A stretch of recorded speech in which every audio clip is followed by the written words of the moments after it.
What's going on, guys? Welcome back to another episode of the Shots on Target podcast. My name is Phil, joined by my man Jakey as always. What's good, everyone? We hope you enjoyed this week's episode and remember to like, comment, and subscribe.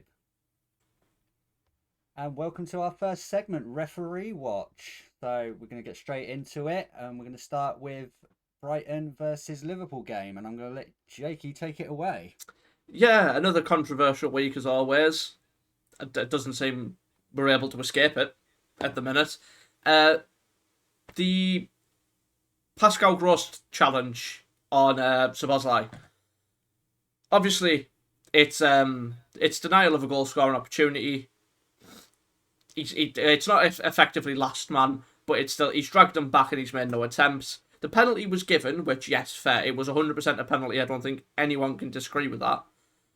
But by the laws of the game, he should have seen red. And he didn't even get booked. Yeah, he should have. Which, I'd have been fine if he had got booked, because it's at least acknowledging the fact that, it was a foul and it was denial of a goal scoring opportunity.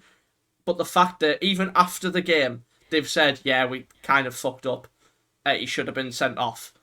I'm not going to be one of these fans that say, oh, it cost us, and I'm not going to be shouting replay, because, quite frankly, I think it's stupid. I don't even think the Tottenham game should have been replayed, but this... Replay. Yeah, but, yeah, it should have been a red. It's not really... You can say it's affected us, because we've ended up dropping points, but at the end of the day, I don't think either team were good enough on the day for a win. But it is just annoying that, even after last week, these things aren't being picked up on.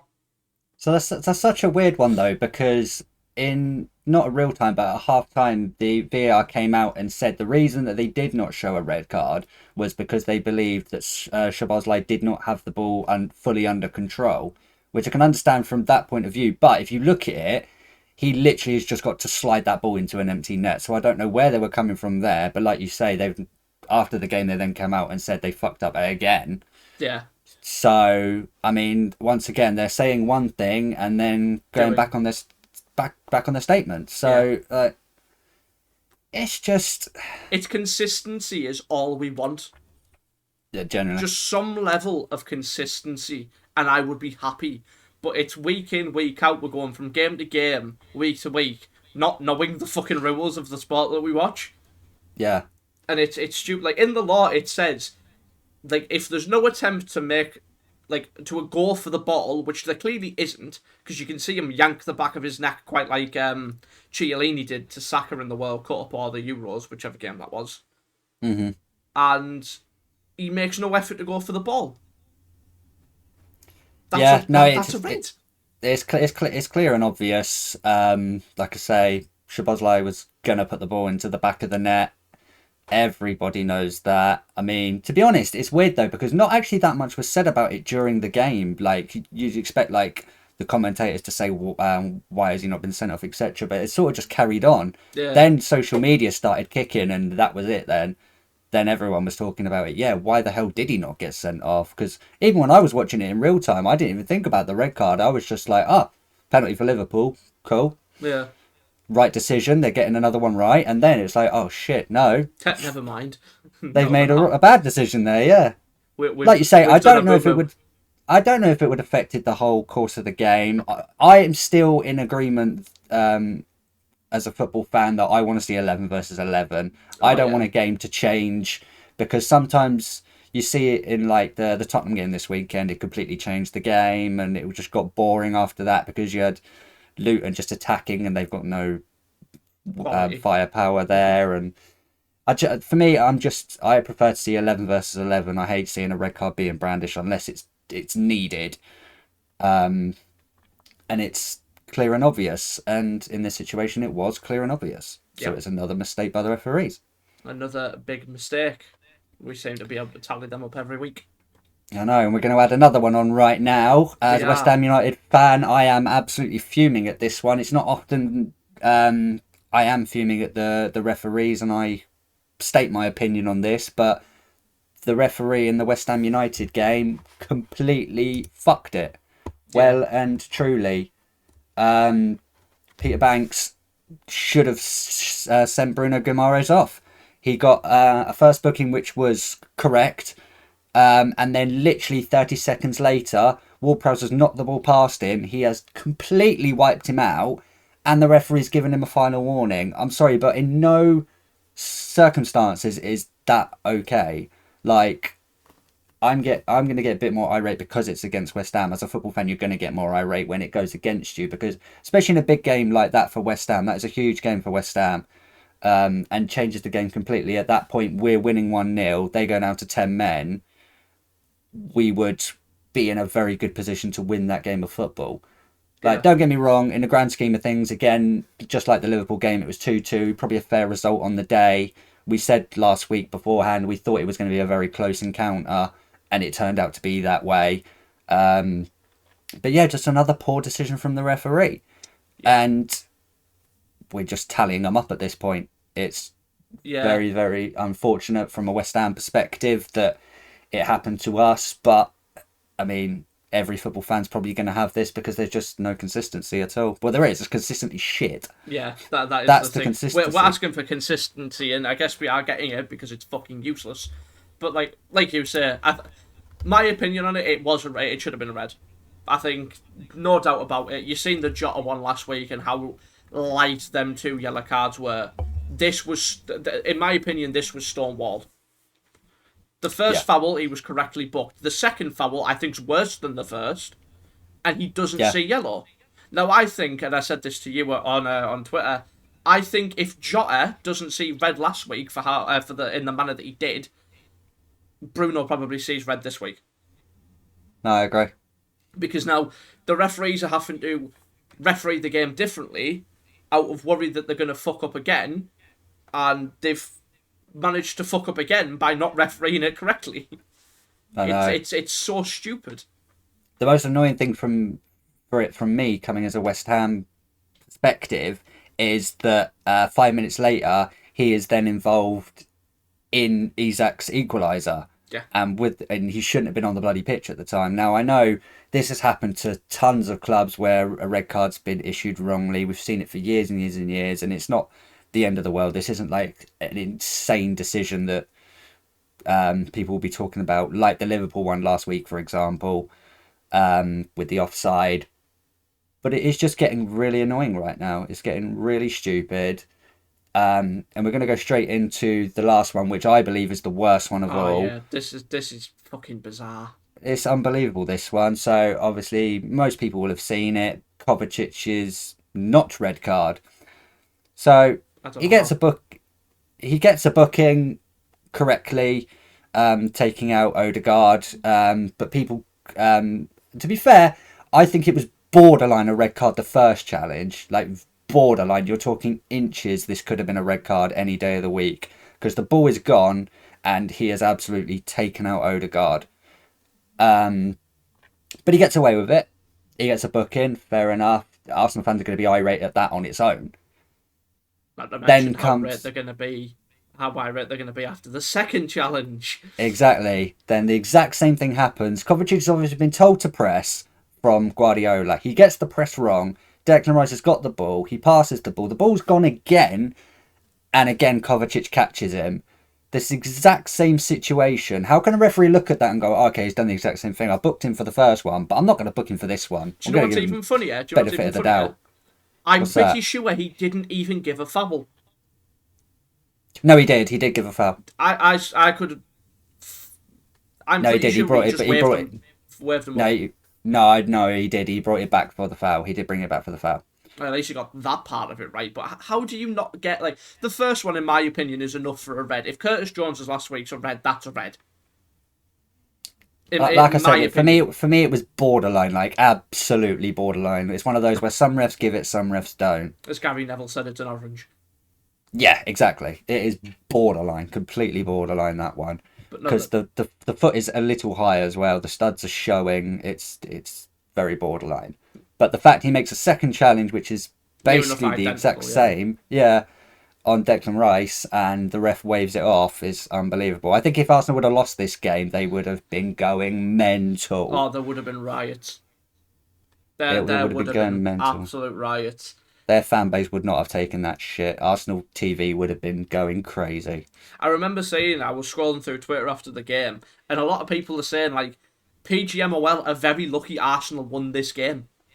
They Because are. if that had happened and City went on to win this, it would have been mayhem. In Because the grand scheme, in the grand scheme of things, sorry to cut you off. In the grand scheme of things, so obviously you've got the really bad decision last week from Liverpool Tottenham, right? Yeah, but in the grand scheme of things, that result doesn't mean too much at this point.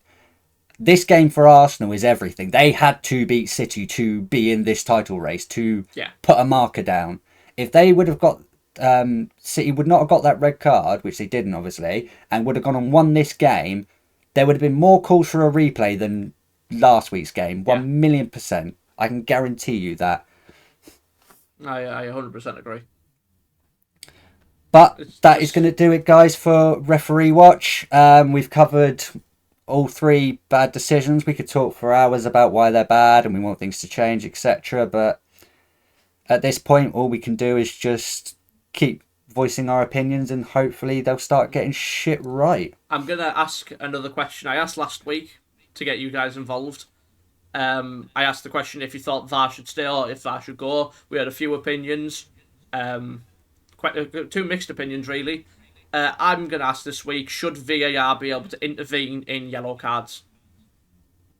Yeah. Should they be able to intervene in second yellow cards? I want to hear your guys' opinions. In my opinion, I think they should. I just think VAR should be able to re-referee decisions because essentially, what's the point in having it if it's only for like blatant mistakes and even they're getting them wrong? But I think they should be able to referee every decision if they deem it's an error. Yep. But yeah, I want to hear your guys' opinions down below. Yeah, so make sure you guys comment what you think, and we will be reading them and commenting on them as well ourselves. We like to hear what our community has to say. And that is going to do it for Referee Watch, guys. Welcome to Total Football. This week we're going to be discussing our three key games of the weekend that we have chosen. So we're going to get straight into it with Brighton versus Liverpool. Yeah, I will let the Liverpool fan take it away again. yeah, a very strange, very strange result. More so performance because I think the result's probably fair 2-2. I'm not too displeased with that. It's just more so the manner that it happened. Um, I think on the large parts, Brighton were by far the better team. They played well. They dominated the ball. You can tell there's a philosophy there with how De Zerbi wants them to play football. But it just seemed after, I don't know, maybe about 35, 40 minutes, we decided to kick our ass into gear. We scored two very, very quick goals after Adingra's first, and that's quite early on in the game after catching Alisson a bit off his line. And then Yep. I think the penalty with the red card shout kind of like gets us going again. But then in the second half we come out like we did in the first, and I don't get it. I don't get why Liverpool Football Club start so slow in the first half, and at the start of the halves, because them last 10 minutes we were pressing how we should have been pressing, and then in the second half we come out and not do that. Yeah. It's just quite annoying, and the result is very good going to the Amex and getting a point because it's been a tough place for us to go over the past few years. Like there was the 3-3 last year. They've beat us at home. They've beat us in the cups. They've been a bit of a bogey team for us. So a point in the grand scheme of things isn't bad. But I think we probably should have won that game if we just played how we did at the end of the first half. Yeah, for me, it was a weird one. I watched this game live, and Brighton started off absolutely fantastic. They were dominating the ball, like you say, creating chances. Obviously, mistake by Liverpool leads to the first goal. I'm going to put it out here right now. McAllister has to play higher. He cannot play that role. Yeah. He just cannot do it. He is struggling. He is not adapting. It's not working, and it's I think, don't get me wrong, I think he's a player that can adapt to it, but it's going to take way too long and cost Liverpool way too many points to do so. Um, I will say, I sorry think to interrupt. I don't think he's that's at right. fault for that goal for their No, first. not no, not at all, not at all. And I don't think he's at fault for a lot of things because he's being told to play in a position he's just not used to playing. Yeah, It's harsh on McAllister in a way, but as I was saying, the Brighton started off absolutely fantastic, got the 1-0 lead that they thoroughly deserved. Then, like you say, Liverpool then kicked into gear. It was around like the 35 minute mark that you started pressing Brighton again because you could see that Brighton wanted to play out from the back. You could see that obviously they're trying to play the right way, Brighton, but they don't actually have the players to do it all the time. They're going to yeah. make mistakes if you press them.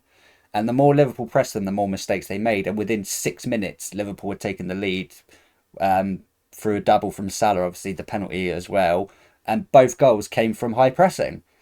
Um, then obviously Brighton are lucky to get into half time at that point because I think if it carries on and there is no half time, Liverpool probably keep pressing on, Yeah. which is weird. But then, like you say, they just hit a stumble block. You brought on Gravenberch at the start of the second half for Harvey Elliott. A bit harsh on Harvey, to be honest. I don't think he did Yeah. much wrong. Um, I think it was just the wrong game for him. Upset the balance a bit having him in midfield in that sort of game. yeah, and I think to be honest, I think you didn't start the second half badly. I think you did okay.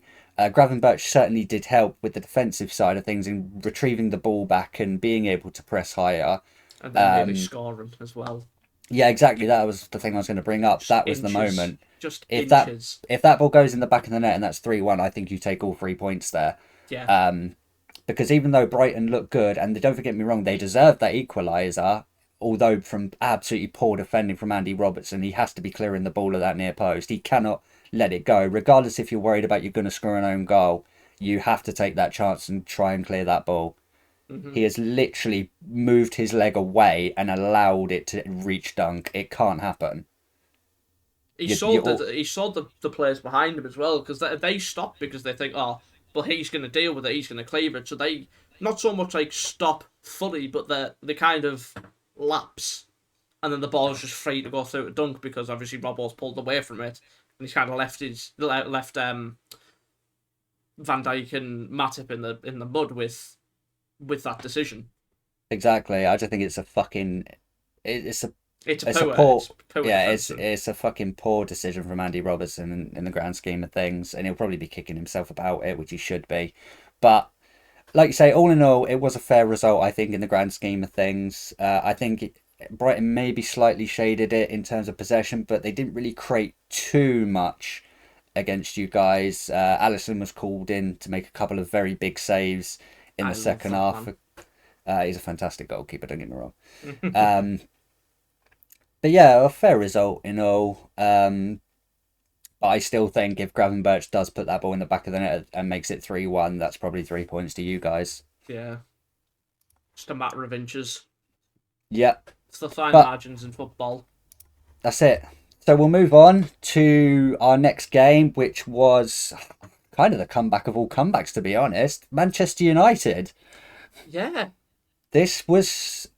I did not see this coming. I no, did not see not at this all. coming whatsoever. I was listening to the game on Gillette Soccer Saturday, and the guy that was I can't remember who was reporting on it and watching it, but he was basically saying Brentford have got this sewn up. United aren't creating really anything. It's all right. Brentford are defending fantastically. They deserve these 3 points, and then steps up McSauce Scott McSauce, the most unlikely of all of all players, all players. fucking players, man. And honestly, this will probably piss off some fans, but I do not rate Scott McTominay. I just don't. There's something about him. He just seems like a lucky player. He's in the right place at the right time. I don't rate him as a footballer. He just seems to be in the right place at the right fucking time.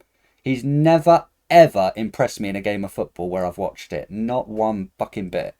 That's like the right place at the right time. I remember a few years ago when United played City and Edison clears it long and McTominay is just in that fucking lucky place so he can bend the ball past him from a few yards out. Exactly. And it's That's, just like I don't think he's brilliant at football, don't get me wrong, but what a comeback that is. oh, it's a fantastic For, comeback. In the grand scheme of things, United needed that so fucking yeah, bad. massively. Whether or not they push on from this is a different question, but after losing at home for the first time in God knows how long to Palace, and then losing to Galatasaray At home as in well. at home in the Champions League, and they didn't even lose. To be honest, they got quite battered at home as well by Galatasaray. They played amazing. Like Wilfred Zaha was dominating them. Um, but yeah, they needed this big time, Yeah, 1 million massively. percent. I don't know where the hell it came from. Um, Again though, got to touch on Brentford's goal. Another Onana mistake. How many more is he going to make before Ten Hag whips him off and gives him a kick up the arse? See, I don't get, considering this is what he's been at the club since the summer, since the start of the summer, and this is what, like, the 15th mistake he's made. I haven't been counting them, but I'll take your word for it. It's just an estimate because it seems to happen every other week or every week at this point. Yeah. You had the couple against Forest, you had the one against Galatasaray, the one against Bayern, the one against obviously these. When does Ten Hag just say, do you know what? I'm going to fuck him off for a few games and I'll play the Turkish keeper that we brought in? Yeah, He's signed exactly. as a backup in case it doesn't work out with Onana. It's not worked out with Onana. How many more results are you going to let wash by as potentially more points dropped? Well, it makes me laugh. Onana came out the other day and said that he was thinking about not representing Cameroon in the African Cup of Nations next year because he wants to focus and not let down Man United fans. To be honest, at this point, they'll fucking want him to get on that Yeah, plane. they'll want you to go. Yeah, honestly. Thing is, you can understand it, right, from a fan perspective. When your keeper makes a mistake, you're like, oh, fair enough, you've made a mistake. Fucking it happens. Do you know what I mean? Said no Keepers. keeper is immune to a No, mistake. exactly. Every keeper makes a mistake, especially these days when keepers are asked to play out from the back, etc. It's a lot to ask. But when you make consistently mistake after mistake after mistake, don't get me wrong. Fucking this mistake on Saturday was not as bad as the one he made in midweek. That one was just ridiculously bad. He puts Casemiro in complete trouble, and then Casemiro has to end up getting sent off for it and give away a penalty, which completely changes the game for United in the Champions League. You just can't do things like that. And then it comes to Saturday where he's got the chance to redeem himself. He didn't even have that much to do against Brentford. They didn't really pound his goal, but then the one time he's called upon, he fluffs it. Yeah. And it just can't happen. It can't, especially as a club as big as United are, the one of the biggest clubs in England. Obviously, the pressure's going to be there. But, I mean, like, De Gea made mistakes, right? But he was still probably one of the best shot stoppers in the league. He got fucking crucified, De Gea. And Absolutely crucified by fans for the mistakes he made, but I thought he was a fantastic goalkeeper, David De Gea. Some of the saves he made on his day was ridiculous. Onana's not even shown a glimpse of that yet. no, he hasn't. A lot of the saves he made have just been strikes that have been straight at him. Yeah. I mean, you put him in goal against Brighton, the game where you could probably argue Onana had an absolute howler as well. He probably saves two of them goals. You know about De Gea? Yeah, Yeah. Yeah. No, I agree. but it's just as good as a result this is. There's still going to be question marks around United whether they can carry this on because you're not going to be able to do this every week. It's the same with Liverpool. You can't keep going 1-0 down early every week. No, you can't. I think the biggest thing in this situation, though, is it sounds weird, but if Man United would have just won this game 2-1, if they'd have been 2-0 up and Brentford would have got a late consolation and they'd have dominated the game, it would have been, okay, yeah, well done, Man United, you're back on track. And they'd have been like, yeah, great result. But the fact it was such a late comeback, I think this should reignite Manchester United more because of the manner of the win. Yeah. Like, it's something no one saw coming. Manchester United were obviously pushing for the equaliser on its own. And I'm sorry though, but from a Brentford perspective, you should not be allowing Manchester United to get the ball back after they equalise. You just can't let that happen because they're gonna have their tails up. Couple of minutes to go. Don't give them a chance to put the ball in the box. But either way, that was a fantastic comeback by Manchester United, and props to them, I guess, and fucking McSauce. A great result for United. Definitely. And lastly, we move on to the biggest game of the weekend going into it. The title decider from last year.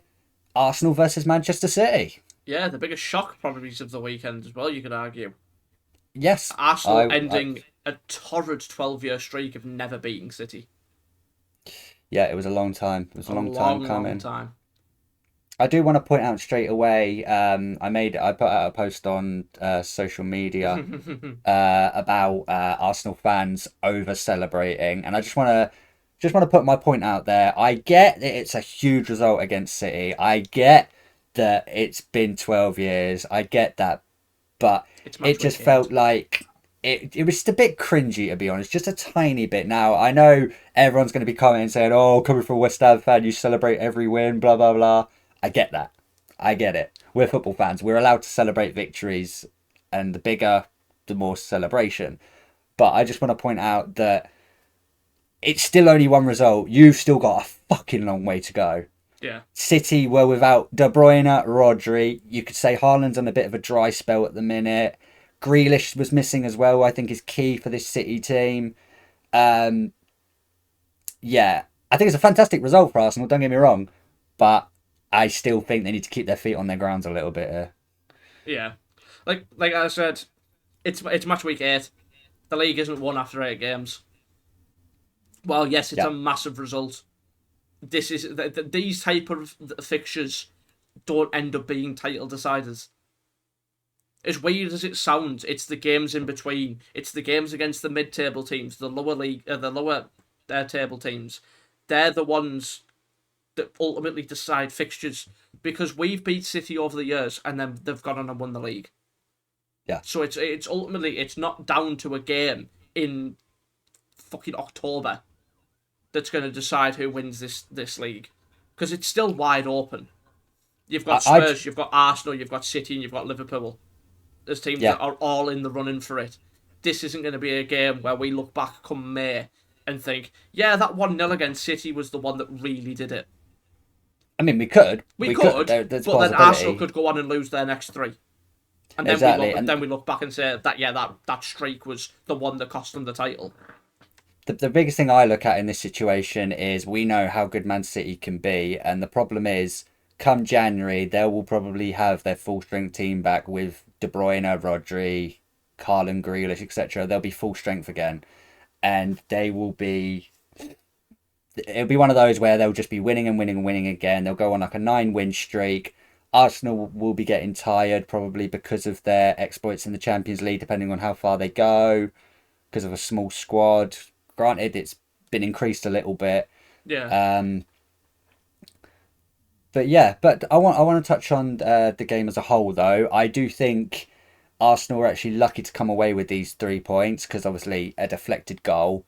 Um, I think both teams were literally cancelling each other out for the whole 90 minutes. There was no quality from either team in this game. It was so scrappy, mixed matchy. It was like both tactics just clashed against each other. Um, I do think Saliba and Gabriel were fantastic at the back for Arsenal, dealing with Haaland and Alvarez and Foden. I think bringing on Martinelli did swing it in Arsenal's favour. Um, and I think in the grand scheme of things, City. This is the thing. City will look at this and go, "Well done, Arsenal." If Arsenal would have lost this game, they'd have been like, "Oh shit." Do you know what I mean? yeah, That is literally the difference between the two teams. But yeah, as I say, in the grand scheme of things, it's a great result for Arsenal. I don't think it was well deserved. I think they both played okay, but I still think a draw would have been the fair yeah. result, and it probably should have ended that way. A point But would have definitely been the fair result. it definitely would have been. But you need a bit of luck in the Premier League, and that's exactly what Arsenal got on Sunday.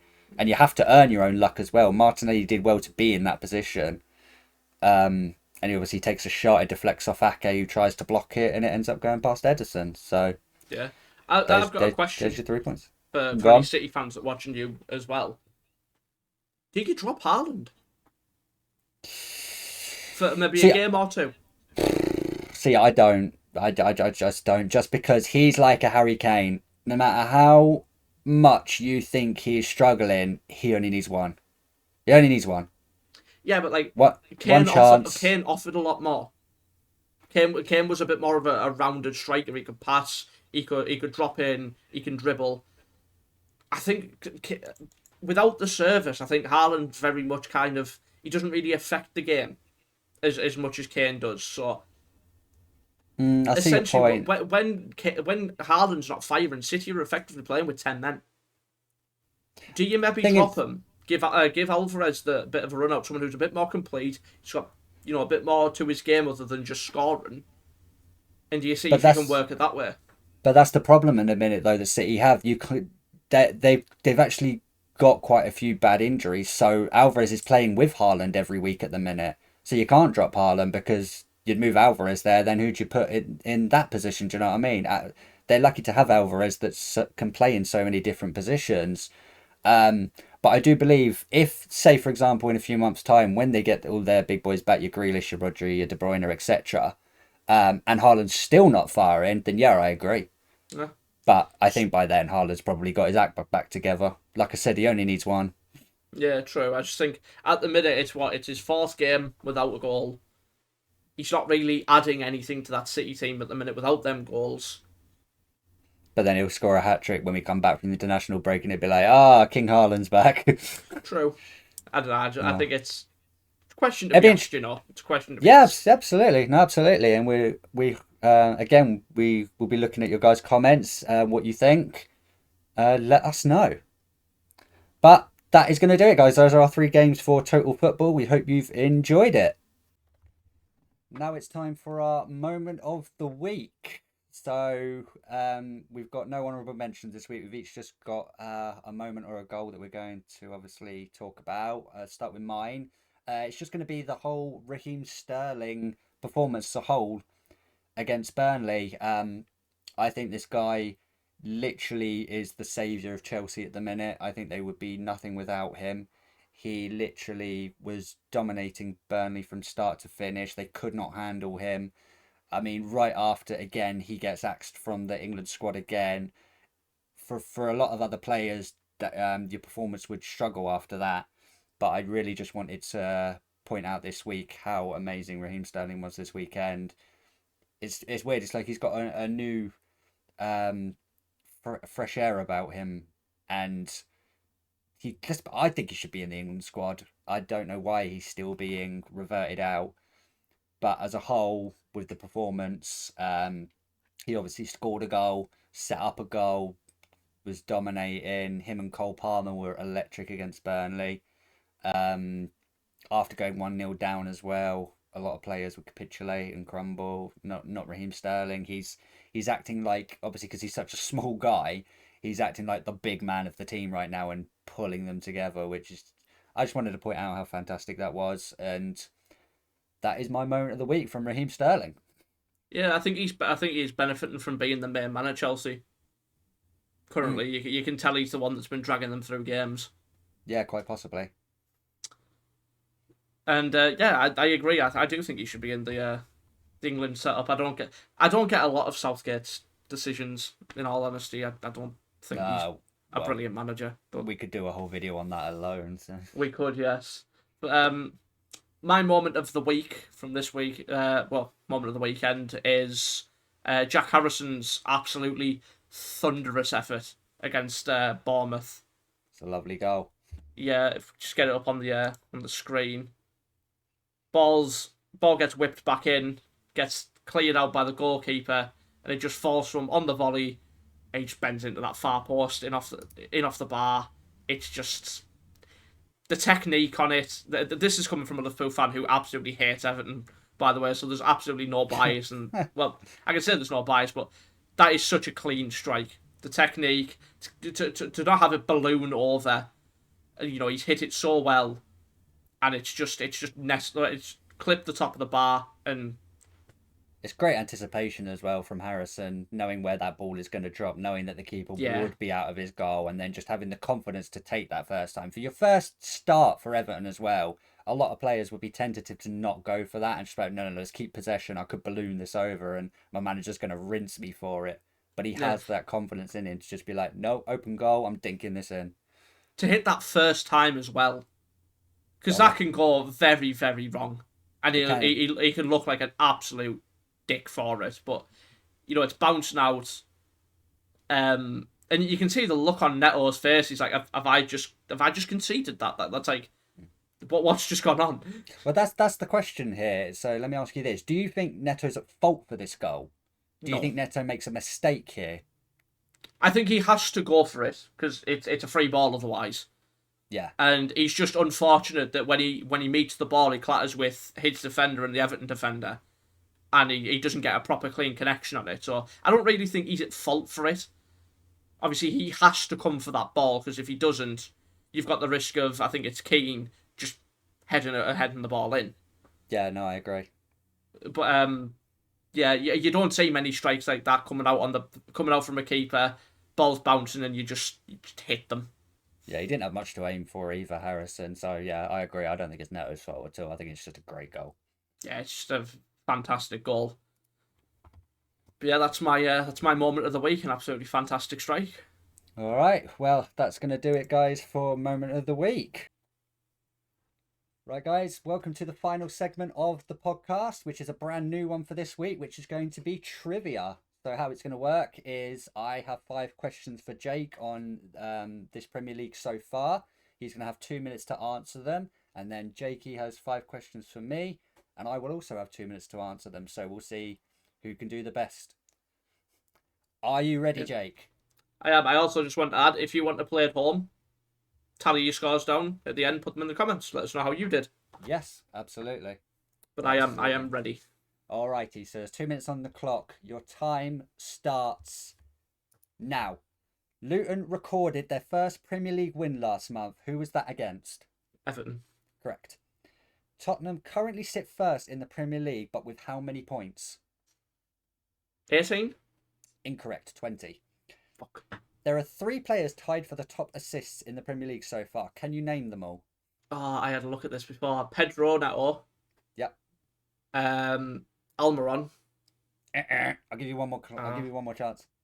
Fuck. Mohamed Salah. No, Maddison and Trippier. Ah. Fuck. Declan Rice was one of the biggest signings of the summer transfer window, but for how much did he go for, not including add-ons? 105? Correct. Yeah. Fulham recorded an amazing away point versus Arsenal at the end of August, but who got sent off for Fulham in that game? Tim Reed. Or Tim Ream. Incorrect. Calvin Bassey. Ah. And that is that. Those are the 5 questions. 3 out of Cool. 5. Oh, 3 out of 5? 3 out of 5. That's not too bad. I'll take that. Wait, no, did you get to 3 out of 5? I got Declan Rice. I got one of the 3 from the top assists. Yeah, I'll give you like 2.5 out of 5 then. Okay, that's fair. 2.5 out of 5. Right, so 2 minutes on the clock, and here's Phil's questions. Okay, starting now. Who has the worst defensive record in the Premier League?